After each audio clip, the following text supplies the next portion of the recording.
So last week's talk on invocation, I think the main theme in invocation is that it's a recognition that we cannot use our familiar thinking cognitive mode to develop jhana. We can't think ourselves into jhana. And so this week I'm talking about how to develop jhana in a bit more detail. In particular, the first two Rūpa Jhānas. Now, some of you will have heard quite a lot of this before, but that's okay. My experience is that when I hear things, I pick up different things along the line. So the Rūpa Jhānas are referred to as the fine material realm, as distinct from the sensory realm.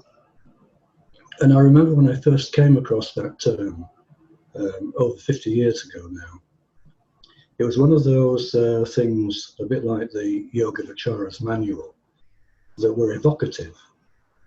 There's something about the phrase, fine material realm, what's it mean?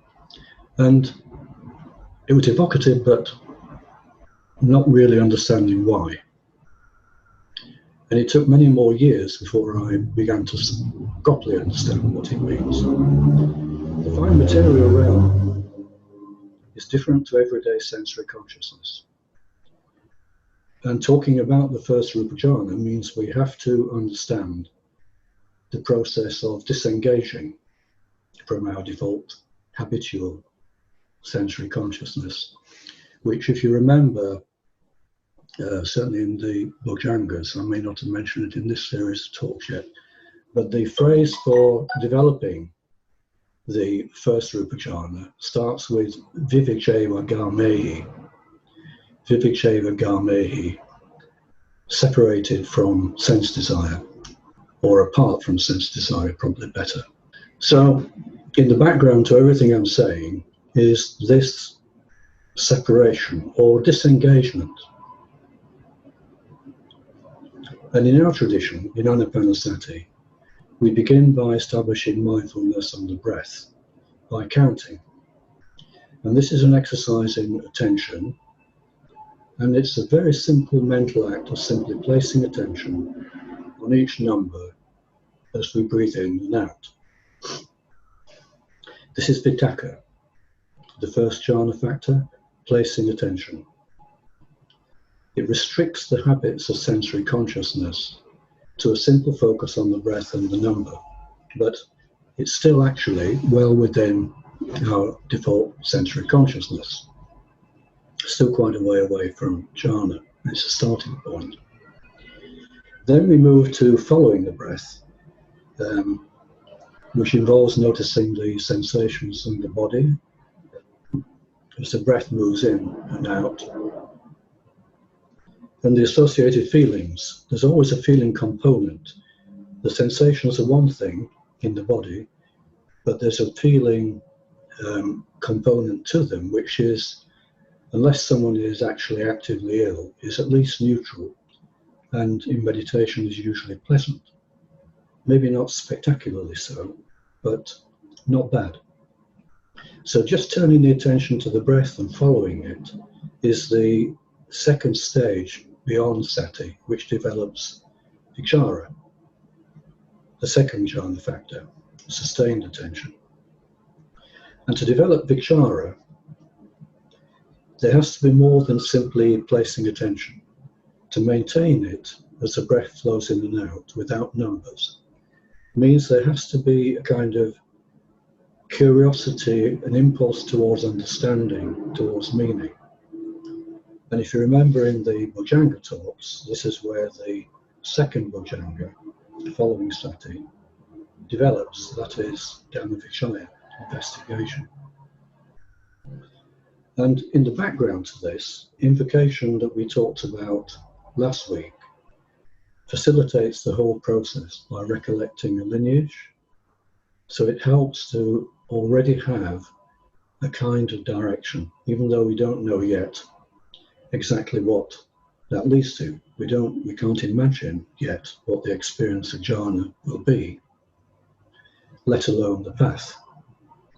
But it sets in motion a direction, And gradually the other factors, virya, vigor, piti, energization, and finally ekagata chitta or samadhi develops, samadhi of jhana.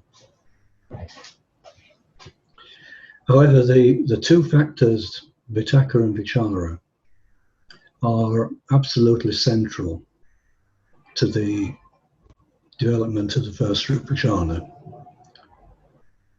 I'm just going to share my screen. So, vitakka and vichara. The first Rūpa Jhāna has an associated simile. The simile is the simile of the bell. And it's a very useful simile, actually. The strike of the bell is vitakka, and the reverberation, which gradually fades away, is vichara. And if you practice this, it's a direct way of learning something about vitakka and vichara, the routing to the first Rūpa Jhāna. In many ways, far more effective than words. The reverberation requires that listening to it, you have to maintain attention without wavering. To follow the reverberation means savoring the feeling and understanding that develops about reverberation. You know, imagine that you never heard a beautiful bell, beautiful reverberation before. There would automatically be interest and a focusing of attention and even reverence, because the reverberation, if it's a nice bell, are quite beautiful. And then if that is applied to the breath in meditation, to the following in meditation, you have an idea of how vichara develops. So for some reason, when you sound a bell live on Zoom or any other platform like this, it's not terribly effective. You probably notice when I sound the bell for meditation, it's pretty feeble. And so I'm going to try an experiment. I recorded a bell, and I'm just hoping it will work better than a live bell. So here goes.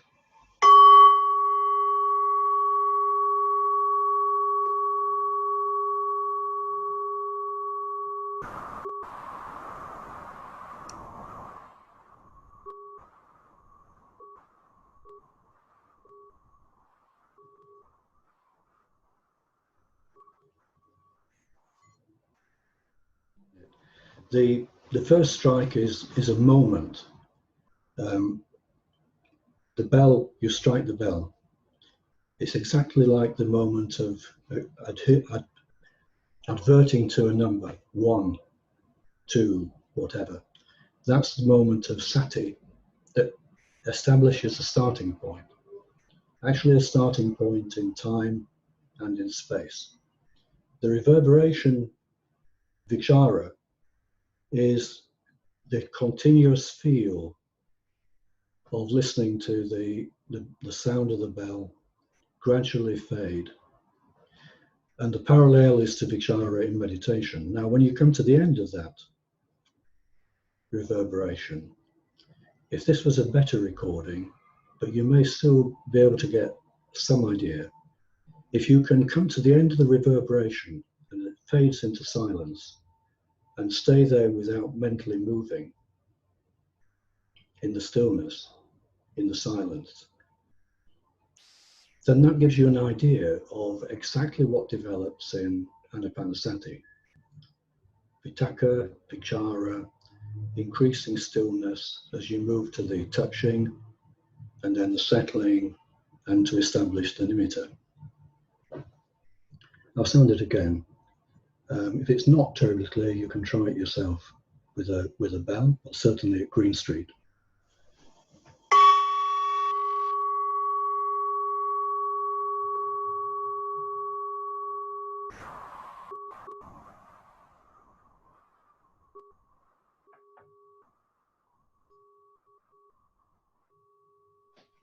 Some people mentioned last week in the discussion that in their normal meditation, they come to a point exactly around the stages we're talking about now, where there are moments of peace and happiness develop, but there's often a pull quite quickly back into thinking about it or mentally commentating on it. And this is the kind of interface between the beginnings of what leads to jhana consciousness and the pull back into the habit of sensory consciousness, of thinking, comparing, labeling, liking or not liking. But this is a really important point, and absolutely no need to be discouraged, because in many ways, unless we notice this, then progress is quite difficult.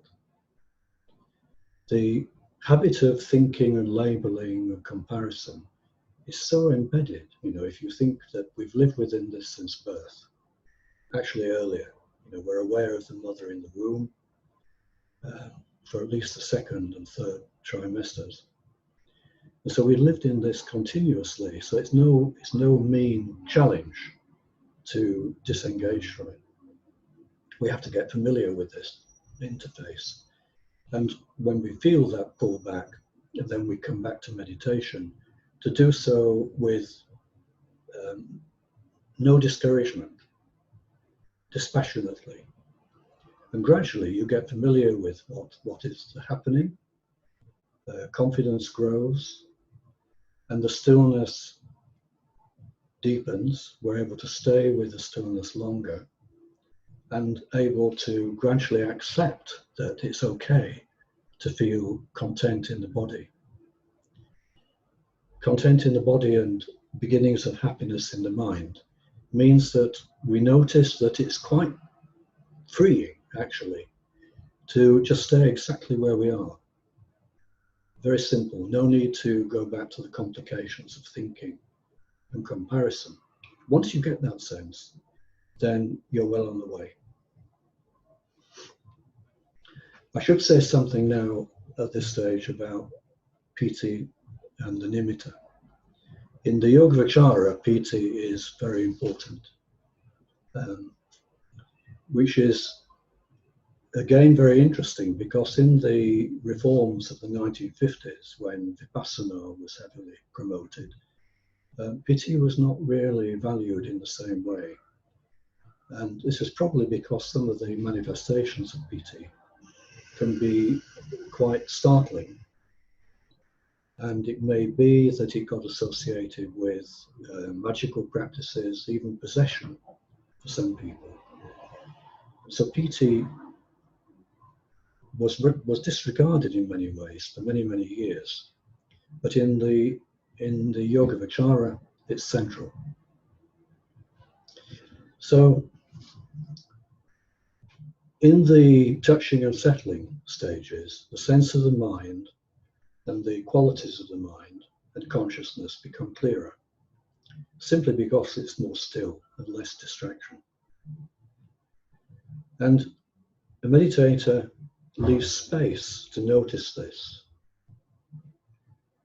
It's a kind of looking. You may have been told by your teacher at the beginning to kind of be open to seeing a nimitta or letting a nimitta arise, but without knowing really exactly what is a nimitta.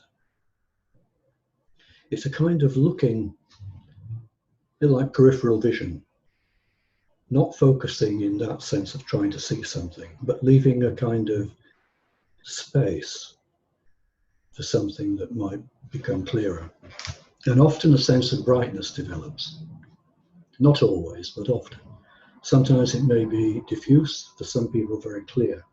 It may have a color, it may not.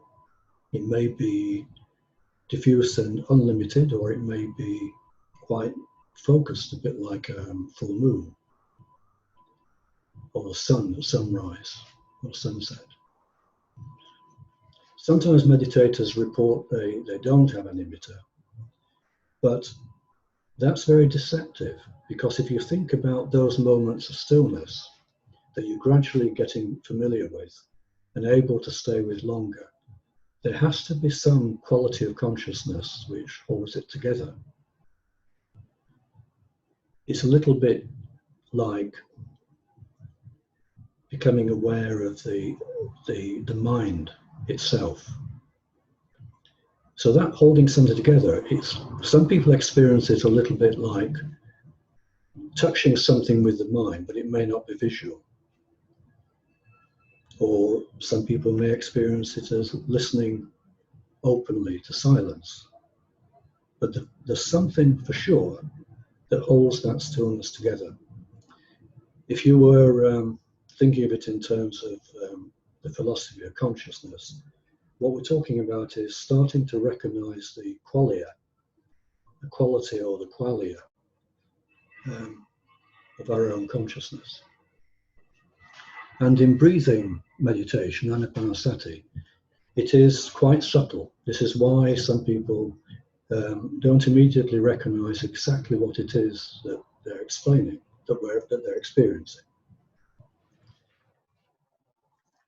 The first beginning of the nimitta is called the preparatory work, Parikama nimitta. And it's said in the Yogāvacara that we apprehend this nimitta by the door of the eye. And what does that mean? In terms of what I just said earlier, leaving a space almost like peripheral vision is one way of looking at it. But in other forms of meditation, like a kasina practice, you actually do use the eye. You may set up an earth kasina, a disc of earth, or a colour kasina, a disc of colour. Gaze at it, then close the eyes and take that in.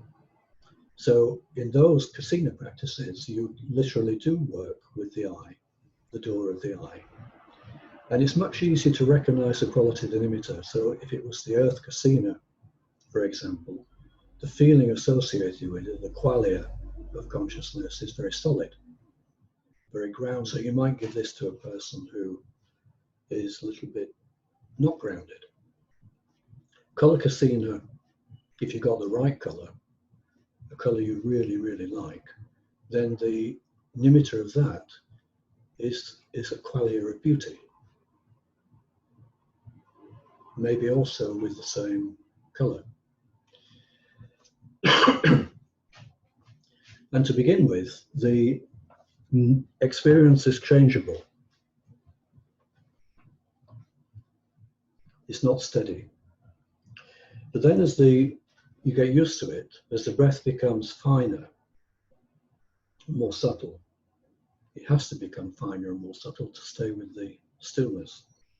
Everything begins to gradually settle towards a more unified state. And at that point, you can recognize in your practice, you may be doing the touching and settling, that you're much more in an inner space of the mind. You're now more disengaged from thinking, sensory consciousness. And the nimitta tends to settle down and become a little bit more simple and part of the stillness. And this is the second stage of development, the acquired sign, which is apprehended by the door of the mind. If you then continue, finally, the nimitta, the breath, the in and out breath, all start to merge together into samadhi, into the stillness. The nimitta becomes still as part of that, just one experience, which is the threshold of samadhi and jhana. And the nimitta at that point is called the counterpart sign, that it's fully developed. And it's apprehended by the door of touch, which is a very interesting description of what you experience subjectively. At this point in your meditation, it feels as though there's no separation between you, the nimitta. There's no split between subject and object. It's as though you literally are touching the experience. Now, at the same time, as you get into this inner experience, the various manifestations of piti tend to develop. For some people more quickly than others. And in the Pathalanka, There are 5 levels of piti described. The first is Kudika piti, cool shivers covering the body.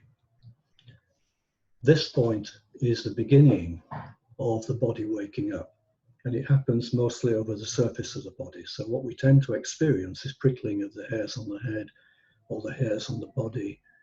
And as that develops and starts to permeate the body, spread into the whole body, is the second stage of piti, Kanika piti. In the Path of Lanka, it's described as cool envelops the body. In subjective experience, it's a sense that the body is becoming more and more part of the stillness, becoming suffused into the stillness. The next stage of development is that the piti so complete in the body that it doesn't just envelop the body, there's nothing left out. Or Kantika piti. And beyond that, Upekkha piti is the kind of sense that the meditator has. Upekkha piti, the energy in the body, the waking up of the body becomes much freer. Freer and workable. In the Path of Lanka, it's described as the meditator feels that he can become raised or glides.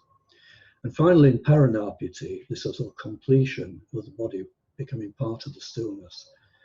The emptying and inflation is probably the sense you have when everything comes together and the piti becomes part of the nimitta, part of the in and out breath, as it just gently moves between in-breath and out-breath towards absorption. This is a comment from the Path of Lanka that is sometimes linked to the jhana factors, Vitakka, Vichara, Piti, Sukha, and Ekaggata. This is a little bit more complicated than that, I believe, that the final stage of piti only corresponds to the kind of completion stage of all the factors coming together. And in fact, it's quite difficult for a meditator to experience the third, fourth, and fifth levels of piti in the first Rūpa Jhāna. It's really developing the second Rūpa Jhāna that it becomes a very important part of discriminating what's happening in the body. When they are fully developed in the Patibhaga Nimitta, it's said that, again in the Path of Lanka, that they're often experienced as light. And these are the descriptions from the Path of Lanka. Blue light at the head, gold light at the throat, white light at the heart, navel, and head.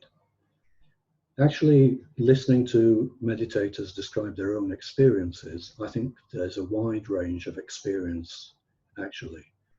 And so this is one of the examples in looking at fragments of the Yogāvacara texts where it ultimately go back to your own experience in meditation, not to rigidly take things at face value. Develops towards absorption in the way that I described. And if you stay with that at the end of the practice, stay with the stillness before you open your eyes, recollection, without thinking about the experience, just recollecting the experience, then the main quality you will recognize is stability and steadiness, with some degree of peace and happiness. But the key factors, stability and steadiness, those are the qualities developed by Vitakka and Vichara, having become stable. So the experience of piti, peace and happiness are not yet very strong in the first Rūpa Jhāna. And if you stay with the stillness, that steadiness and firmness will remain for a while and gradually fade as you get drawn back into thinking and ordinary consciousness. So you know from that recollection at the end of practice immediately you know that you're still very near sensory consciousness. But you also know from that recollection that it's possible to develop a kind of quality of vitakka and vichara where you don't have to worry about it. It's become automatic. So if you go back into meditation with the intention that you can trust that it's automatic and see the vitakka and vichara that you developed as part of the foundation, and you go back in, it'll become much clearer what else is going on in the mind, the other jhana factors, and you can develop the second Rūpa Jhāna. At this stage, it's very helpful, in my opinion, for a meditator to practice the various lengths of breath. You may find one is very comfortable, but to understand piti, it can be really helpful to vary the length of breath at this stage. So because while the longest length is very helpful for developing the first Rūpa Jhāna, and maybe I should say why that is. The longest length is slow, and the reason that it's helpful for the first Rūpa Jhāna is exactly that time scale. In ordinary sensory consciousness, the time scale that we live in is quite quick. The key scale factor is 100 milliseconds, a tenth of a second, which is actually the reaction time. It's almost the shortest thought. It's the shortest duration from an impulse that we see or we hear to process that and then react. 100 milliseconds.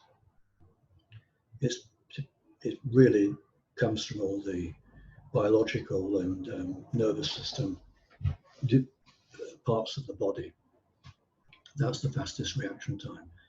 But in jhana, the EEG study that you may have read, the scale factor is at least 2 orders of magnitude longer, even 3.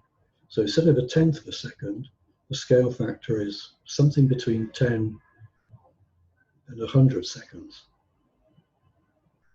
Very slow, which is why we experience jhana as almost timeless. So the longest length of breath is actually very helpful to feed into that.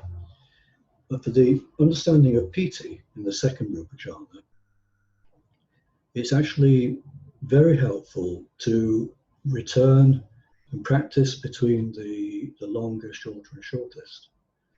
Why is this? The longer length of breath, we can feel it activates the central part of the body, the heart and chest area. The shorter length of breath activates the diaphragm, the lower chest and diaphragm. And the shortest length of breath is the lower stomach area. And the meditator who practices between the different lengths for a while will notice that the energization varies.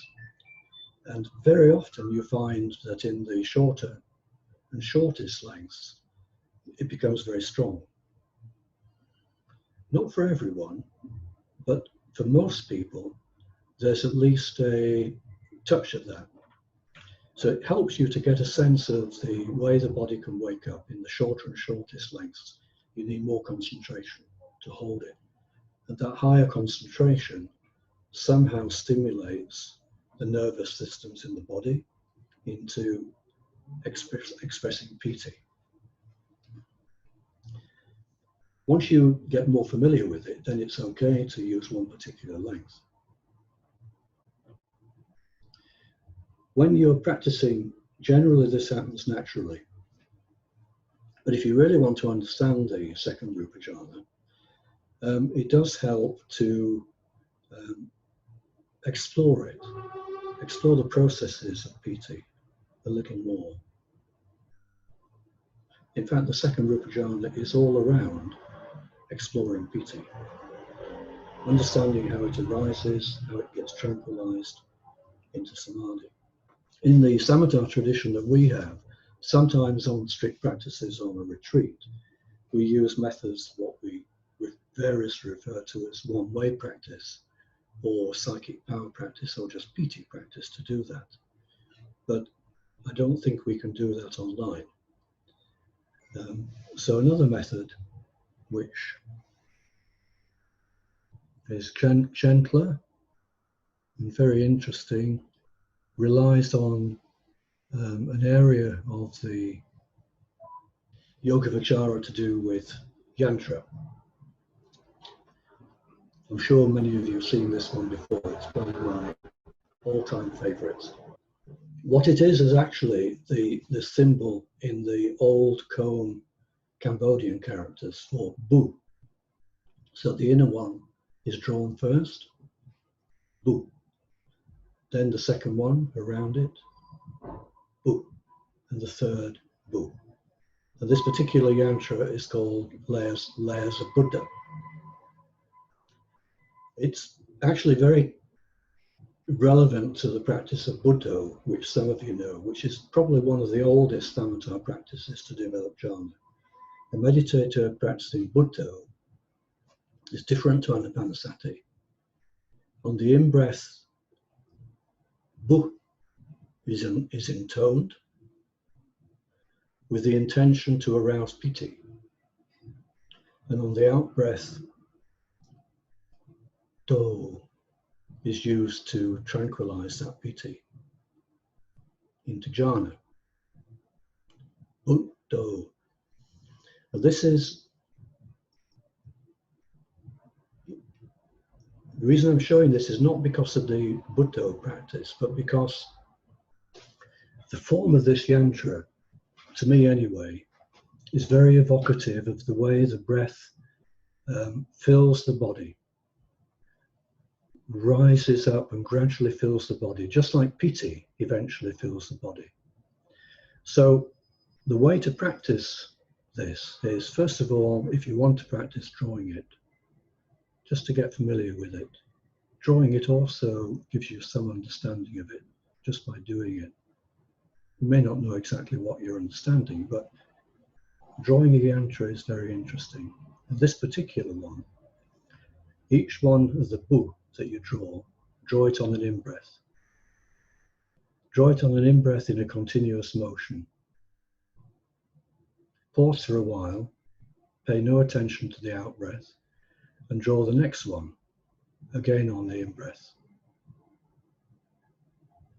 Pause, and then the third one. When you pause, it's rather like going through the Vitaka, Vichara, into piti, or going through touching, following, counting, following, touching, into settling. As you repeat this on each breath, you strengthen your nimitta. So first of all, you might want to play with drawing this to get used to it. But in your actual practice, from time to time, you can test this out. So if you want to strengthen your nimitta, if you feel a bit flat, or you want to just understand a bit more about how you can influence the energy in the body, then imagine as you breathe in that you're drawing in the breath and you're allowing it to fill the body up, up, up, until at the end of the in-breath, you place your attention on the nimitta, somewhere ahead of you, as you're looking at it with peripheral vision. Let the out-breath look after itself, and in the next breath, the same thing. Allow the air to fill the body, rise up to the point of nimitta, which you've never left because you haven't been paying attention to the out-breath. It can look after itself. And you'll notice that each time you do this, within just a few breaths, the nimitta will get clearer Whether it's visually clear or a sense of touch, it doesn't matter. You will know that you've influenced the nimitta, and something becomes stronger and connected. In a strict practice, if we were in a situation where we were practicing together, it's possible to explore deliberately arousing PT and then also deliberately calming it down, which is passaddhi. Arousing it, strengthening it, calming it down. And gradually you've learned by doing that that process deepens the stillness, deepens the meditation towards samadhi. And the symbol for the second Rūpa Jhāna is a bowl of water.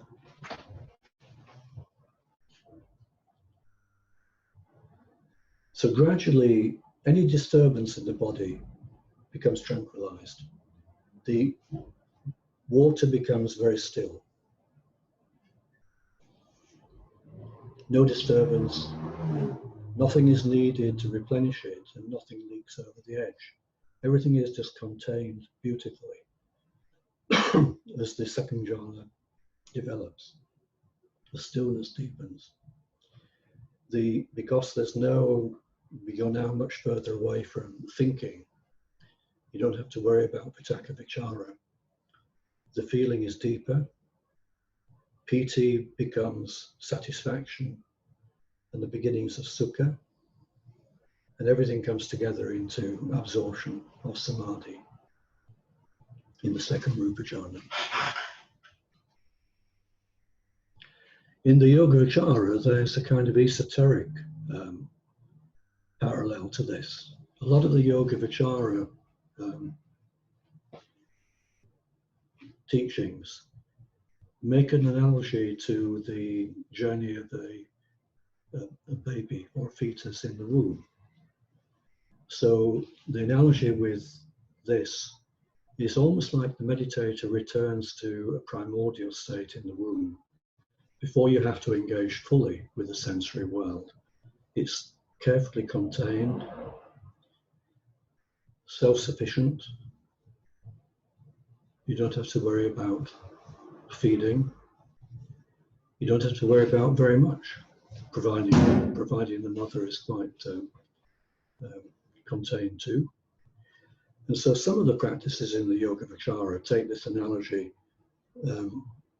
much further, almost to the point of setting up retreat situations, almost like cells, where a meditator can retreat into for the duration of a specific practice and regard it as a kind of rebirth or a journey through the stages of being in the womb, and then to emerge with a different understanding into the world. Lots and lots of analogies with bowls and the womb in the Yogāvacara. You know, when a monk ordains, it's usually his mother who donates the bowl, and symbolically it's a kind of new womb for the new life as a monk. So the kind of maternal path container in meditation in the Yogāvacara is absolutely central. Okay, I think that is definitely enough talk.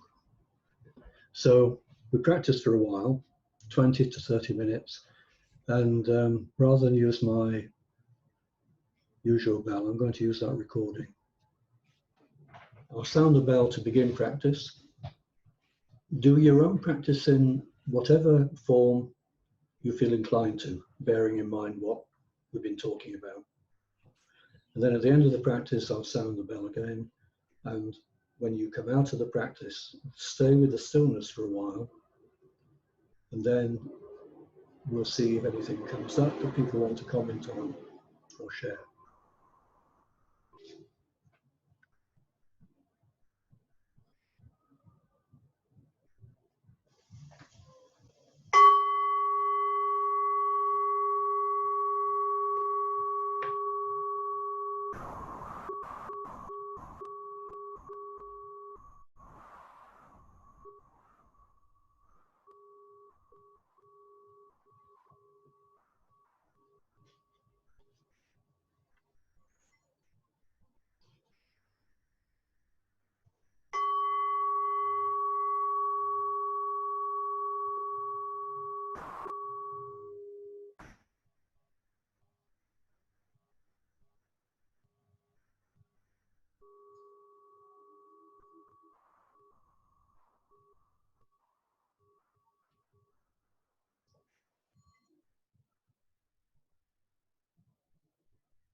So our usual procedure is, in case there's anyone new here, if anything comes to mind based on your practice that you want to share, comment, question to the group, whatever, please feel free to do so. It's bound to be of interest to most of the group, probably all the group. No one need respond until maybe 2, 3, 4, 5 comments. And then if some kind of theme emerges, then it may be more open to discuss.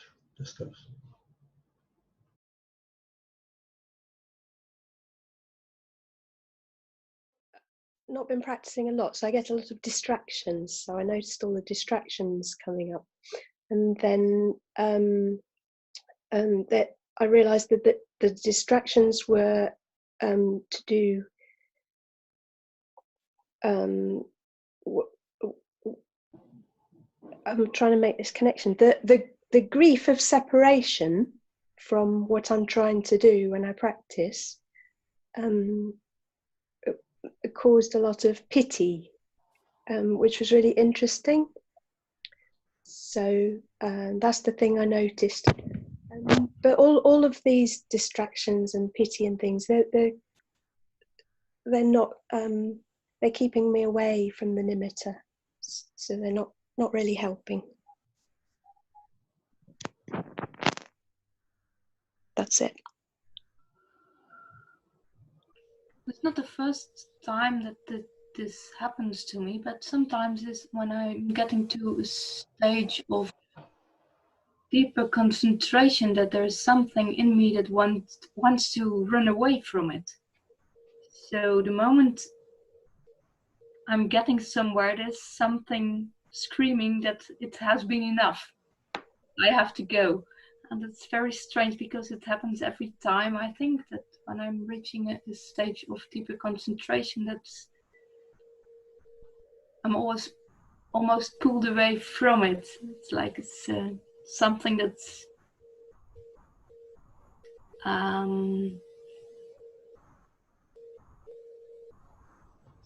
well, like I've reached something, so now it's enough. So now I have to go, something like that. Oh, that's it. Yeah, I've got one that might be related to that. The word that popped into my head was surrender. So rather than a running away, there was a kind of fighting back going on. Like the default consciousness or way of being was kind of fighting back against the new way of being that was coming up in the practice. But then I found it wasn't really I found it became easier when I had this idea of surrender. But then I found it wasn't really a full surrender because I got diverted into this like analyzing the process of surrendering rather than fully surrendering to the experience. I think what helped me, you were talking about the bowl, but I've recently seen about the simile of the tortoise or the shell or the turtle, where the tortoise withdraws the 5 senses, so the head and the 4 limbs in more and more into the shell, and trusting that you will do that, and it will be a very safe place to be because the shell is very, very tough. You know, there's a footage of lions trying to eat the shell, and they can't penetrate it. So, in some senses, what people are saying is a certain amount of fear about maybe letting go. Or, oh yes, I'm busy, I haven't got time for this. But just saying to yourself, well, this is possibly one of the best gifts you could give yourself. and really just trusting that process. Seeing where it leads. And using the breath deliberately, quite exaggerated, which I don't tend to do, but deliberately exaggerating the breath, which does tend to take over from your thinking. You know, give less attention to your thinking, or see a space between your thinking even. Just, oh, there's a space where I haven't thought for a while. Oh, there's another space in between what I was jabbering about in my head. So paying more attention to the spaces between the thinking, and that then the energy of the breath then takes over from that jabber of the mind.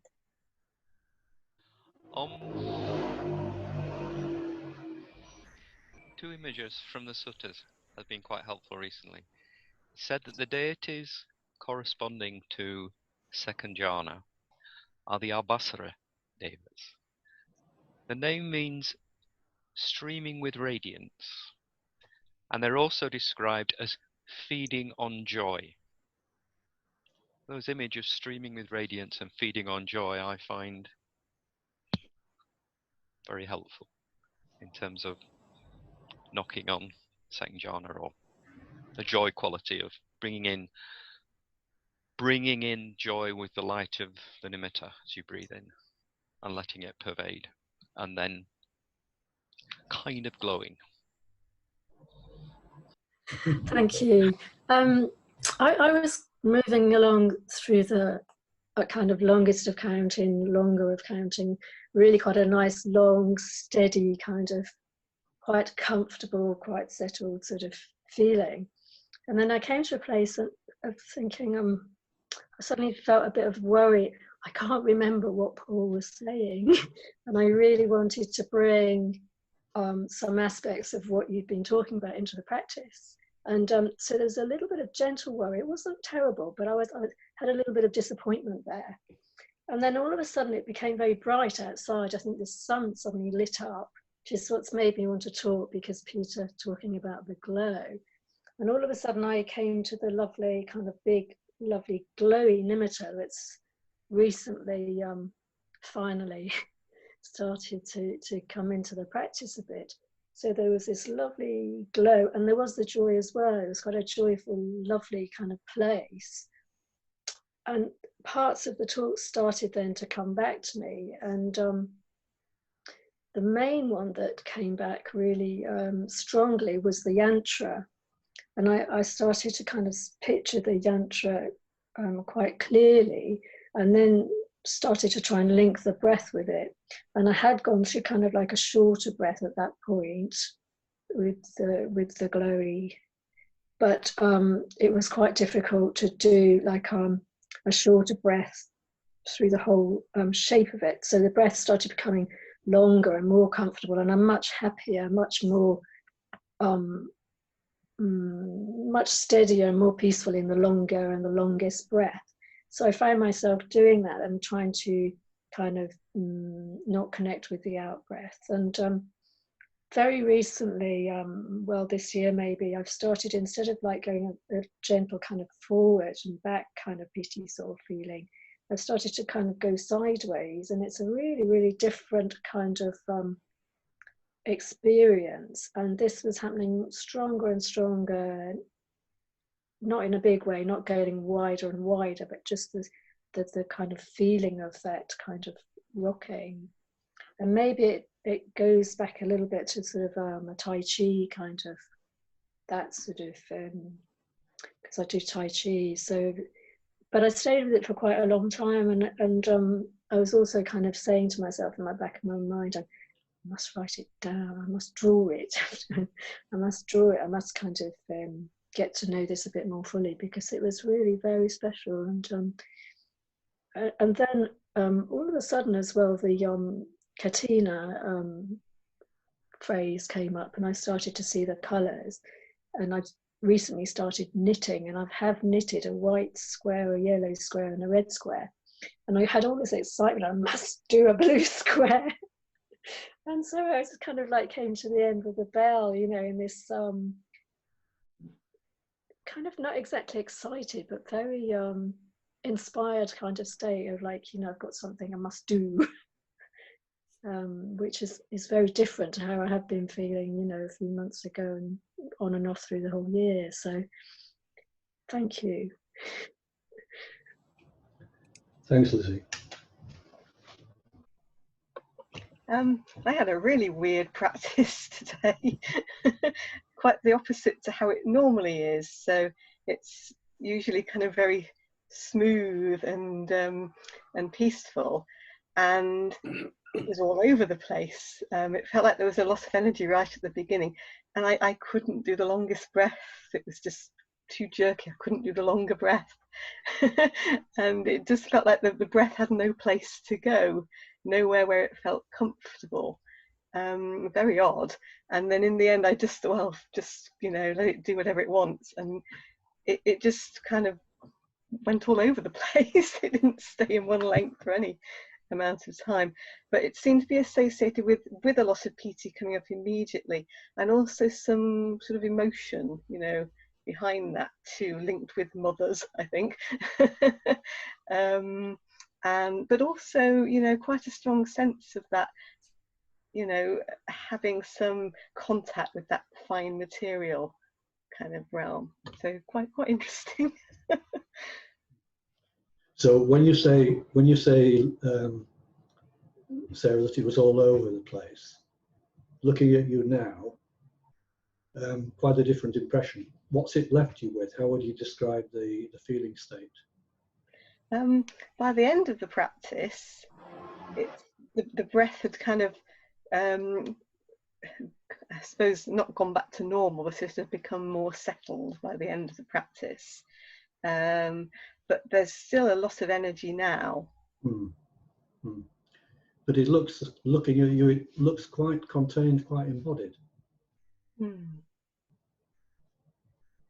Yes, it certainly felt it was all going on within some sense of unification, certainly, yeah.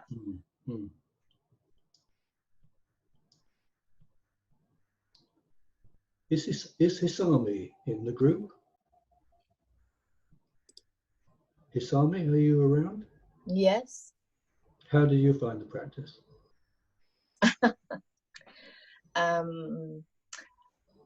I find that it's particularly when you rang the bell towards the end, and that state, I could feel that in front of me, like a really, you described it as a silvery kind of image, and my body, it's from head to my bottom of this body was really, it's integrated with space. And so I was really feeling equanimity. Really hardly I was breathing. It's almost, didn't want it. Maybe shortest, but it's almost like stop breathing and then maintaining that kind of stillness, tranquility. And I was quite difficult finish practicing because after you rang the bell, this thing's body and the space was really expanding, and I wanted to carry on that experience.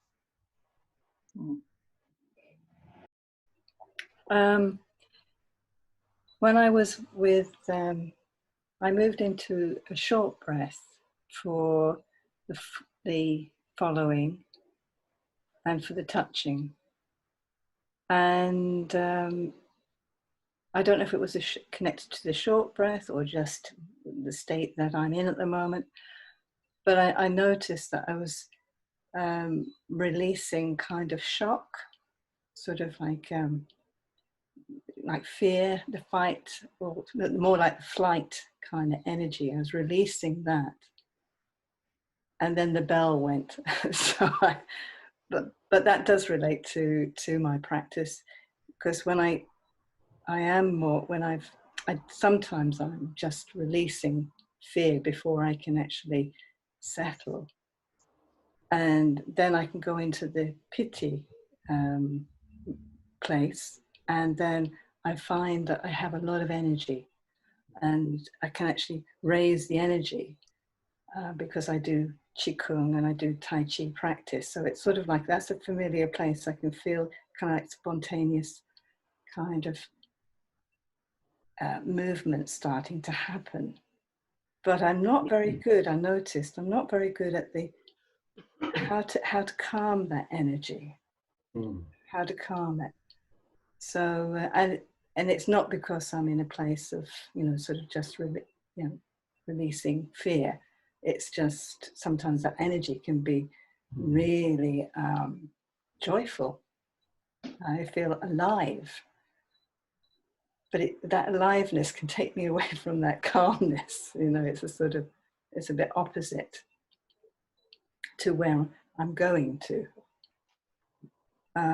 So I don't get much further in my practice than piti, and I'm just wondering if it's because I'm not a very it's just I just wondered if I'm actually in a place where I'm becoming more embodied, and I have to be patient with that before I can actually move on to these other calm states. So I'm just wondering if I just need to be patient with this process of embodiment before I can move on to these other states.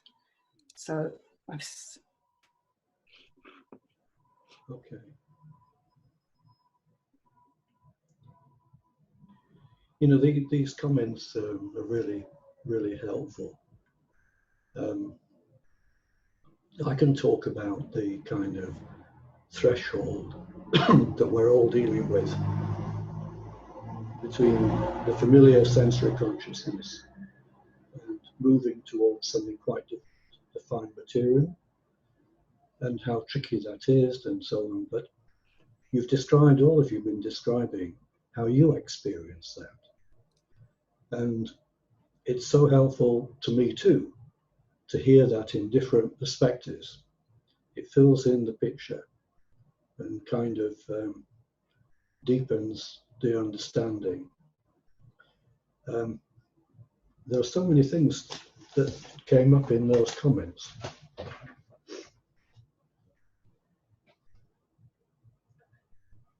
I think there are two kind of points. One is that there is almost like a getting used to it part, which is quite normal. You know, we simply are not used to the fine material sphere. We're not used to what happens if you let go and disengage from thinking, comparing this to that, discriminating, letting go also the sense of time, because the sensory consciousness is a continuous process of this leading to that, leading to something else, leading to that. Whereas in fine material, it's not linear in that sense at all. It's almost like it can evolve through images or through metaphor or through fractals. So letting go of time and space comes into this, which is quite a new sort of experience. So that's one side of it, that there's a kind of getting used to in it.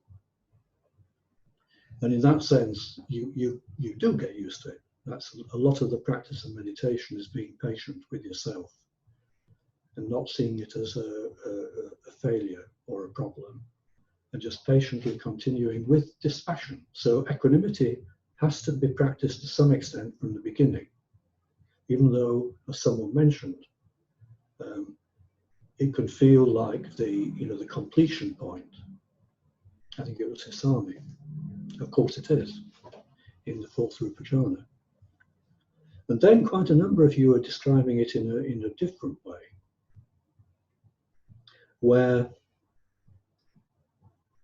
not just getting used to it, but what it releases are really important things, individual to each of us. It may be fear. We touch on something which is, we don't quite know why we have to run away from or get away from, or we may know why. It may be a fear of being dropped, fear of endings, losing the anchors of sensory consciousness.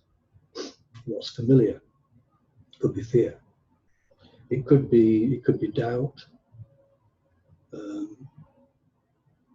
It could be wanting something, a kind of subtle greed. And those kind of themes that people are talking about, they highlight something really important, that when you start to practice towards jhana, it will inevitably release quite deep stuff in our experience. You know, some of you will know the transcendental jhana chant, the one that starts kusala dhamma, akusala dhamma, abhyagata dhamma. And I can't remember the exact phrase, but in the chanting of the transcendental jhana chant, the first part of it is the process leading up to Rūpa Jhāna, to the first Rūpa Jhāna, Atamang Jhāna. And part of the phrasing is that the meditator is creating a new dwelling place of jhana, a new vihara. And as he moves towards jhana, there is particularly the interesting phrase called dispersal. I can't remember the following word, but it's dispersal of kama. And in this tradition, it's not particularly widely known, it is in Tibetan meditation, that the development of jhana speeds up or releases certain things that you can deal with more quickly than you might otherwise do. So at some point when you experience these things, you know, fear or doubt or whatever it is, again, if you can hold your nerve at that point and restore some degree of bearing it, and I mean, people mentioned various things at this point. Someone mentioned forgive yourself. Another mentioned, what was it? Surrender. There are all sorts of ways of maybe normalizing it. Or another way of looking at it is that this is a good example that what we practice is not just jhana and samatha. It is automatically developing vipassana. You cannot progress into full jhanas without developing quite strongly vipassana. You know, it's fairly obvious, really. You know, if we're really attached to sensory consciousness through wanting or not wanting, liking or not liking, then it's going to be very difficult to let go. So there has to be some insight developing into what are the roots of that attachment. So one of the key practices, which is very helpful at this stage too, is at the end of the practice, if you want to, just bring to mind, after you've stayed with the stillness for a while, or maybe at the beginning of that, bring to mind the three signs: anicca, impermanence; dukkha, suffering; anatta, no self. Anicca, dukkha, and they're two sides of the same coin. The things which touch us, which are sometimes difficult, revolve around impermanence, losing something we loved or trusted, being dropped. Impermanence and the suffering from it, dukkha. Those are two sides of the same coin. The third one, anatta, is the letting go of all that. And it's an interesting experiment at the end in the stillness, just to bring that to mind occasionally. Anicca, dukkha, anatta. No need to think about them. It's like a kind of mantra, and it has an effect. And also, you know, the bodily stuff. A couple of people mentioned Tai Chi or Qigong. Pauline and Hisami, I think, maybe somebody else. Lizzie. And again, at this stage, it makes it very, very clear what's going on in the body. And if you are doing something like Tai Chi or Qigong, it's very helpful. Or you can invent it yourself. doing very simple movements, you know, and really feeling them. Really feeling them.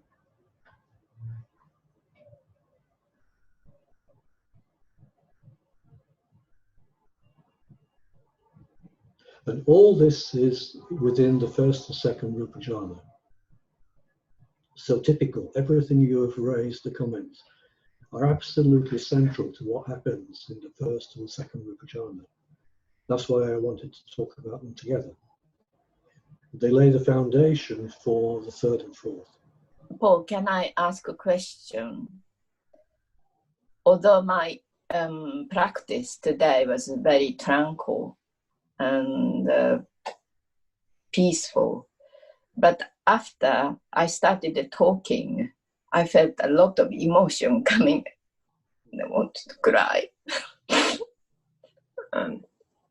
So it's a contrast.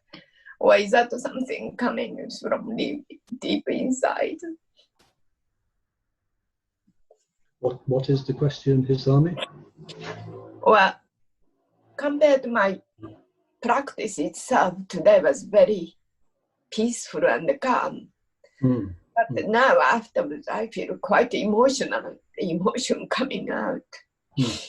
And it's something more kind of deeper emotion is coming, they're releasing something. Yeah, absolutely. And it's a real opportunity. You know, the original, the root cause may have been maybe something that happens to us where there's been some pain, sadness, suffering. And then it may come up after meditation like this. It's like, of course, in the body, different parts may not be relaxed. You know, certain areas of shoulders may be tight, the hips may be tight. And as you practice the first or the second Rūpa Jhāna, and particularly developing piti and learning how to, you know, feel that energy moving around in the body, it relaxes all that. But it also inevitably relaxes or frees the emotional parts held in the body. So in that sense, it's quite normal. And again, it's a matter of holding your balance and fully experiencing it. If the tears come, let the tears come. Fully experiencing it without fear and without trying to suppress it or hang on to it. And it'll pass. And then you recollect the Upekkha.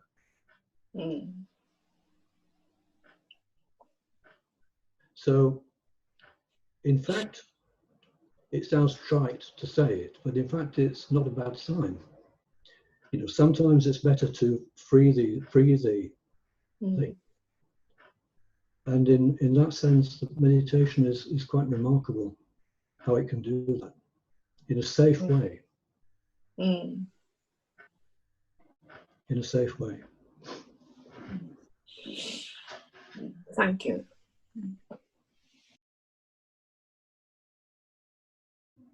Hi, Paul. I've got a question about the description earlier about the colours.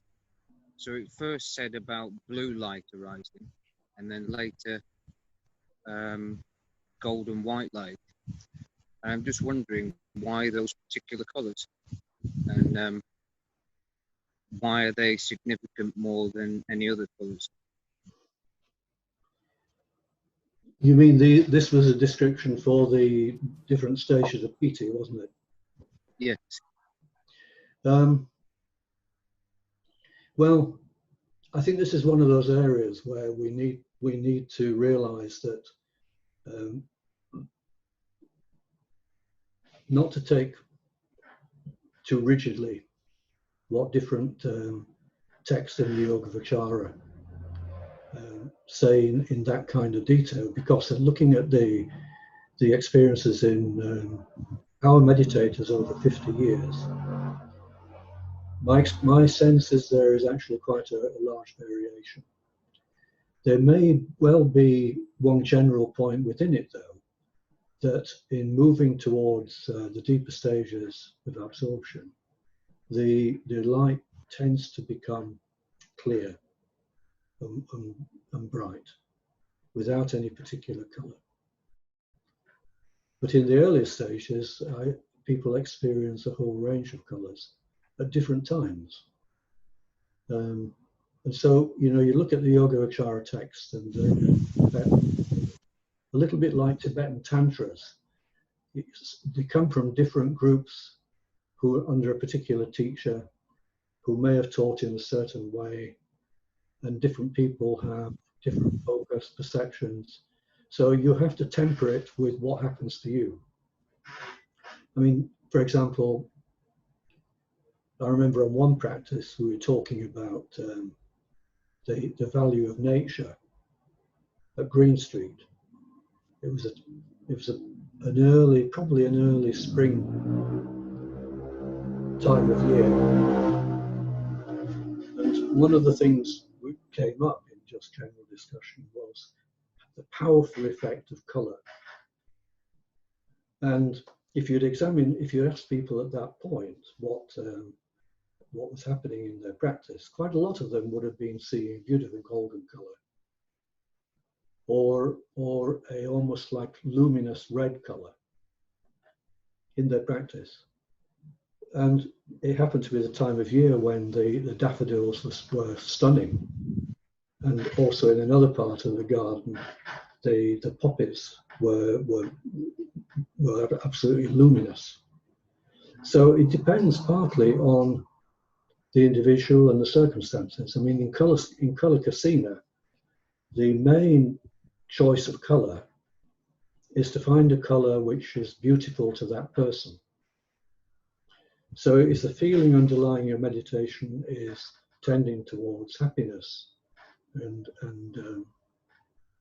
joy, then it may be that those colors, which mean something to you individually, may tend to come up.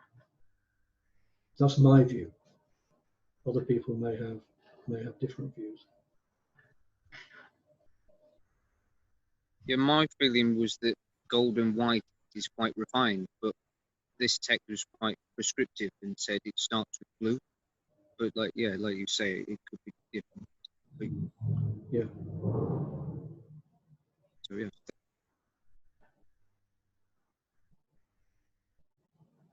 It's a little bit like using colours in too rigid a way.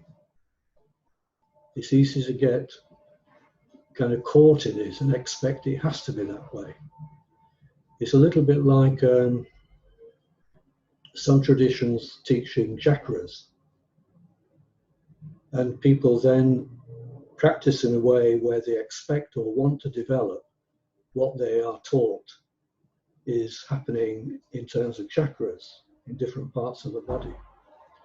Even in the Yogāvacara, there are some groups who practice by placing different syllables in places in the body. But I remember, and I think it's similar to the colour dilemma, fixing things too quickly. And I remember when I started, I'd been practicing some yoga on my own.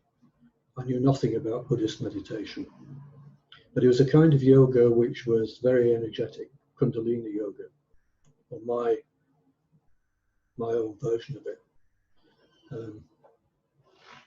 And I remember asking the teacher almost in the first week, or the first couple of weeks, this was Nai Boomman, would it be helpful to continue that alongside meditation? And he immediately said his advice was not necessary, that in this tradition, everything unfolds naturally and nothing is left out. And looking back, I really can understand how that works, because I tried to continue for a while and all sorts of difficulties came up.